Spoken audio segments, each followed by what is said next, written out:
A man who shot his own car into orbit around the sun just because he could.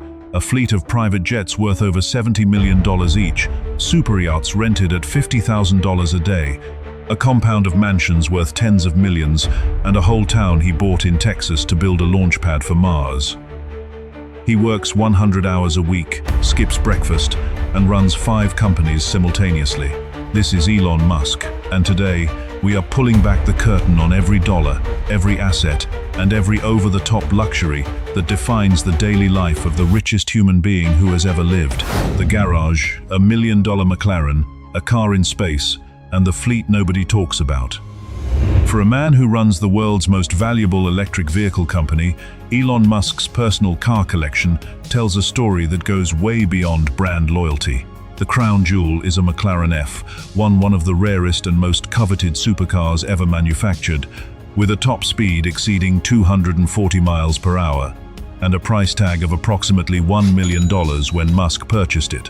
The McLaren F1 is the kind of car that collectors lock in climate-controlled vaults and insure for more than most people's houses. Musk drove his on public roads and famously crashed it, uninsured, shortly after buying it. The car was repaired, but the story became Silicon Valley legend. The guy who wrecked $1 million car without insurance and shrugged it off like it was a fender bender in a parking lot. The rest of the collection mixes old-school cool with cutting-edge technology. A 1967 Jaguar E-Type, the car that Enzo Ferrari once called the most beautiful automobile ever made, represents Musk's appreciation for classic design and British engineering heritage.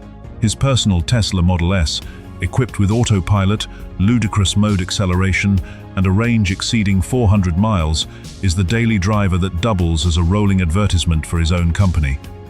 And then there is the move that nobody else in the history of the automobile industry has ever pulled off. Musk took a first-generation Tesla Roadster, the original electric sports car that put Tesla on the map, strapped it to a SpaceX Falcon Heavy rocket, and launched it into orbit around the sun. The car is currently somewhere between Earth and Mars, playing David Bowie's Space Oddity on loop through its speakers, drifting through the void for the next billion years. It is the most expensive joyride in human history, and the most Elon Musk thing anyone has ever done. Take a perfectly good car and yeet it into space because the mission needed a payload, and he figured it might as well be funny. The total investment in Musk's personal vehicle collection runs into the millions, but for a man whose net worth exceeds $200 billion, the entire garage represents less than a rounding error on his quarterly tax filing. The cars are not investments. They are not status symbols in the traditional sense. They are toys, and the fact that one of them is currently orbiting a star 93 million miles away tells you everything you need to know about how Musk relates to the concept of personal property. Other billionaires collect cars to display them. Musk collects cars to drive them, crash them, and occasionally launch them into the solar system. Would you rather own $1 million McLaren F1 or have your car floating through space for eternity, and which one is the bigger flex? Tell us in the comments. The water superyachts at $50,000 a day and the art of renting luxury. Here is where Musk breaks from the typical billionaire playbook, because unlike most ultra-wealthy individuals who drop hundreds of millions on superyachts, they use 2 weeks per year. Musk rents. His preferred vessel is the Zoo, a multi-deck superyacht with expansive cabins, dedicated crew quarters, sunbathing platforms, and the kind of amenities that make 5-star hotels look mid. Rental rates for yachts in this class range from approximately $7,795 to over $50,000 per day, meaning a 2-week Mediterranean vacation on the Zoo could run north of $700,000 before fuel, provisions, and crew gratuities are factored in. The decision to rent rather than buy is classic Musk logic, counterintuitive on the surface, but financially rational underneath. A superyacht in the $50 to $100 million range carries annual maintenance, crew, insurance, and docking costs that typically run between 5 and 10% of the purchase price, meaning a $100 million yacht costs its owner between $5 and $10 million per year just to keep it afloat, whether it is used or not. Musk's approach eliminates the carrying costs entirely. He pays only for the days he uses the vessel, avoids the headaches of crew management and maintenance oversight, and retains the flexibility to choose different yachts for different occasions rather than being locked into a single vessel. It is the kind of move that penny-pinching financial advisors would approve of, except that the pennies in question are tens of thousands of dollars per day, and the man making the decision is worth more than the GDP of most Central American countries. The yacht experience itself is pure top-shelf luxury private chefs, premium wines, water sports equipment, and the kind of service where the crew anticipates your needs before you express them. But for Musk, the yacht is not the point. The ocean is the point. A few days of separation from the relentless operational demands of running Tesla, SpaceX, Neuralink, XAI, and whatever new venture has caught his attention that week. The man works 80 to 100 hours per week across multiple companies. A superyacht rental is not indulgence. It is decompression, the billionaire equivalent of taking a sick day, except the sick day costs $50,000 and comes with a helipad. The Air, a $70 million Gulfstream, helicopters on standby, and a carbon footprint nobody wants to talk about. Musk's private aviation fleet is where the lifestyle shifts from luxurious to operationally essential, because managing 5 companies across multiple states and countries requires a transportation infrastructure that commercial airlines simply cannot provide. The flagship aircraft is a Gulfstream G650ER, one of the longest-range business jets in production, capable of flying over 7,500 nautical miles, non-stop, and valued at approximately $70 million.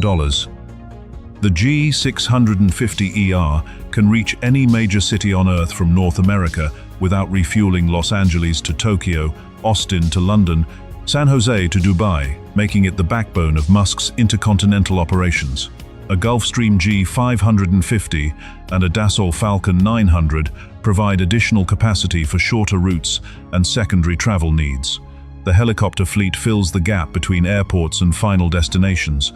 An EC-130B-4, a fuel-efficient 7-passenger helicopter, ideal for urban hops, handles short-range transport between Musk's various facilities in the Los Angeles and Austin areas. A Sikorsky S-76, seating up to 12 passengers with a range exceeding 400 miles and an interior that looks like a flying executive lounge, handles longer regional flights where a full-size jet would be. Overkill. Both helicopters feature premium leather seating, high-fidelity sound systems, and onboard refreshment systems, because even a 30-minute helicopter ride apparently requires champagne-grade amenities when you are worth north of $200 billion. The interiors of Musk's jets are customized down to the bolts seats ergonomically molded to his body, high-speed satellite internet that keeps him connected to every company's operations during transit, advanced air filtration systems, and entertainment technology that turns a transatlantic flight into a mobile office indistinguishable from a Silicon Valley conference room. The fleet's combined value exceeds $100 million, with annual operating costs, fuel, crew salaries, maintenance, hangar fees, and insurance adding millions more. The jets have also generated controversy. Flight tracking data revealed that Musk's aircraft logged over 150 flights per year, producing carbon emissions equivalent to roughly 130 average American households, a fact that critics describe as rank hypocrisy from the CEO of the world's largest electric vehicle company. Musk's defenders counter that the time saved by flying private enables him to manage companies whose collective impact on carbon reduction far exceeds his personal emissions. Both arguments have merit. Neither resolves the contradiction, and the jets keep flying regardless of which argument wins the debate. Is a private jet fleet worth over $100 million a necessary tool for a CEO running 5 companies, or is it the most expensive commute in history? Your analysis below. The property's mansions, a whole town in Texas, and a launchpad for Mars. Musk's real estate portfolio is a roller coaster, and the ride tells a story about a man whose relationship with physical property is as volatile as his Twitter feed. At one point, Musk owned a cluster of properties in the Bel Air neighborhood of Los Angeles, collectively worth approximately $17 million, a compound of 6 separate houses totaling over 20,000 square feet, with resort-style pools and enough space to house a small boarding school. He also purchased the former home of actor Gene Wilder, promising to preserve its character, a rare sentimental gesture from a man whose decision-making is typically driven by optimization rather than nostalgia. Additional properties included a $24.5 million estate in Northern California and a $6.75 million ranch in Texas. Then, in 2020, Musk flipped the script entirely. He announced that he was selling all his houses and would own almost nothing, a declaration that sounded like a Buddhist monk's renunciation of material possessions, until you remembered that the man making it was simultaneously the richest person on the planet. He followed through selling most of the Bel Air properties and relocating to Texas, where he reportedly lived in a modest, prefabricated home at SpaceX's Boca Chica facility. The minimalism narrative lasted approximately 4 years before collapsing under the weight of reality. By 2024, Musk had quietly acquired a compound of mansions in Austin worth approximately $35 million, including a 14,400-square-foot Tuscan-style villa and 2 adjacent properties purchased at premiums of 20 to 70% above market value to secure the perimeter. But the most ambitious real estate play is not a house, it is a town. Musk purchased land in Bastrop County, Texas, and began developing Snailbrook, a company town offering approximately 110 rental homes at $800 per month, with planned amenities including a Montessori school, a swimming pool, a sports arena, and a plaza called Hyperloop Plaza. The town is named after a cartoon snail mascot from the Boring Company and is designed to house employees of Musk's various ventures in affordable proximity to their workplaces. Meanwhile, Starbase, the SpaceX facility near the Mexican border, was formally incorporated as a city in early 2025, becoming the first company town in Texas in modern history. Musk's total Texas land holdings approach 35,000 acres, worth an estimated $2.5 billion, a territory larger than many American cities, controlled by a single individual who went from selling all his houses to owning an entire zip code in the span of 5 years. The minimalism era is officially dead and buried. The grind, 100-hour weeks, no breakfast, and 5 companies running at once. The luxury assets, the jets, the cars, the mansions, paint a picture of extravagant consumption. But the daily reality of Elon Musk's life is defined less by indulgence and more by a work schedule so extreme that most executives would burn out within a month. Musk wakes at approximately 7 a.m. after sleeping 6 to 6.5 hours, a duration that sleep scientists consider the bare minimum for cognitive function, and that Musk considers a reasonable trade-off for the additional waking hours it provides. He showers immediately, describing it as the single most important productivity ritual of his day, and typically skips breakfast entirely, prioritizing the first working hour over nutrition. The workday that follows is a non-stop marathon across multiple companies. Musk splits his time between Tesla, SpaceX, Neuralink, XAI, and the Boring Company, rotating between facilities, joining engineering reviews, taking investor calls, and making product decisions that affect companies whose combined valuation exceeds $2 trillion. He works between 80 and 100 hours per week, a pace that leaves no margin for the leisure activities that most billionaires treat as entitlements. The custom suits by Italian tailors, the champagne-fueled parties with A-list celebrities, the front-row seats at launches and product unveilings, these exist, but they occupy the margins of a schedule dominated by meetings, factory floors, and the relentless operational demands of managing 5 simultaneous enterprises that span electric vehicles, space exploration, brain-computer interfaces, artificial intelligence, and underground transportation. The workspace itself reflects the man, high-tech, minimalist in aesthetic, but maximal in function, with screens displaying real-time data from every company, communication systems that keep him connected to thousands of employees across multiple time zones, and the kind of ergonomic infrastructure that allows a 60-something-year-old to maintain a work pace that would hospitalize most 30-year-olds. Musk has described himself as a self-taught polymath, a man who reads voraciously across every discipline, from rocket propulsion to artificial intelligence to manufacturing, engineering, and his daily schedule reflects that. Identity. He is not merely managing companies. He is functioning as the chief engineer, the chief product officer, and the chief strategist of each one simultaneously, a role that no corporate governance textbook recommends and that no other CEO in modern history has attempted at this scale. The grind is not a phase. It is the operating system, and the luxury assets exist not as rewards for the work, but as the support infrastructure that makes the work physically sustainable for a human body that was not designed to operate at this intensity indefinitely. The vision champagne on the moon, cities on Mars, and a future only Musk would bet on. And here we arrive at the dimension that separates Musk from every other billionaire on this channel, because the end game is not wealth accumulation, it is civilization building. SpaceX's Starship, the largest and most powerful rocket ever constructed, is designed not for satellite deployment or space tourism, but for interplanetary colonization. Musk's stated goal is to establish a permanent human settlement on Mars, a self-sustaining city with its own governance, its own economy, and its own culture, independent of Earth. The Starship is the vehicle.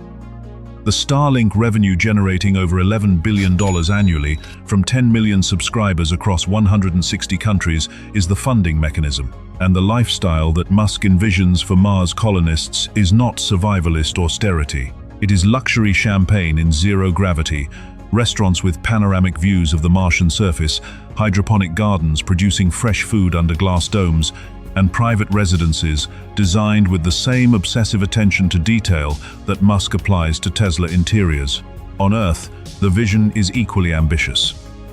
The Boring Company's tunnel network, currently operational in Las Vegas and under development in multiple cities, aims to eliminate urban traffic congestion through underground highways where electric vehicles travel at high speed through illuminated tunnels with music and neon lighting that make the commute feel like a theme park ride rather than a transportation necessity.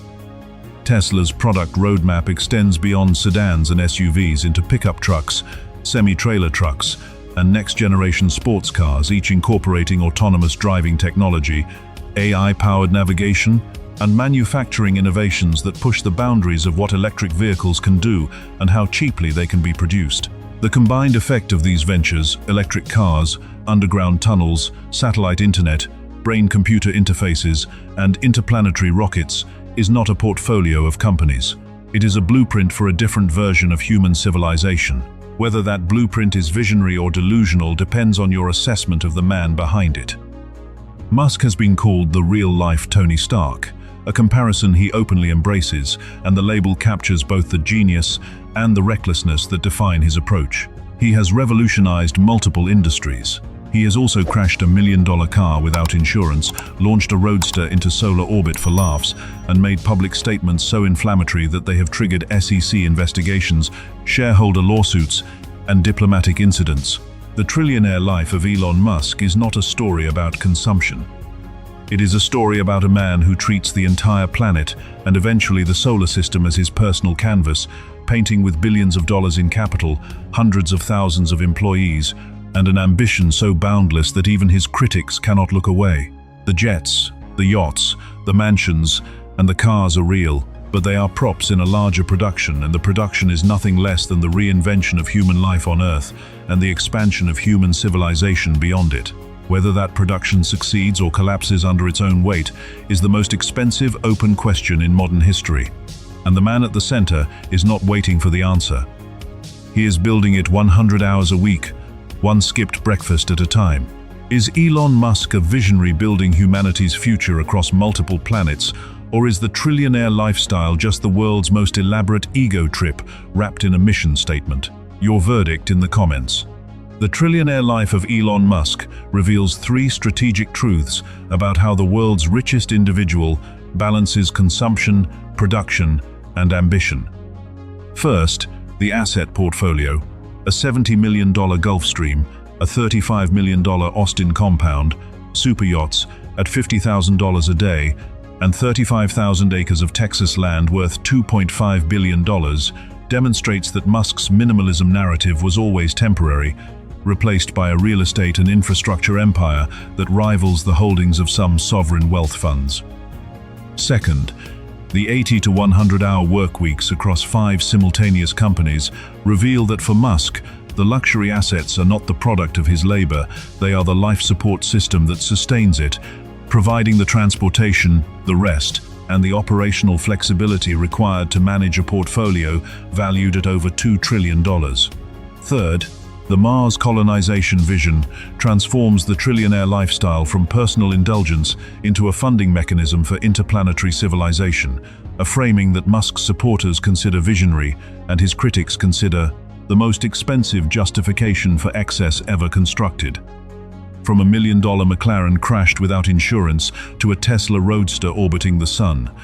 From selling every house he owned to buying 35,000 acres of Texas.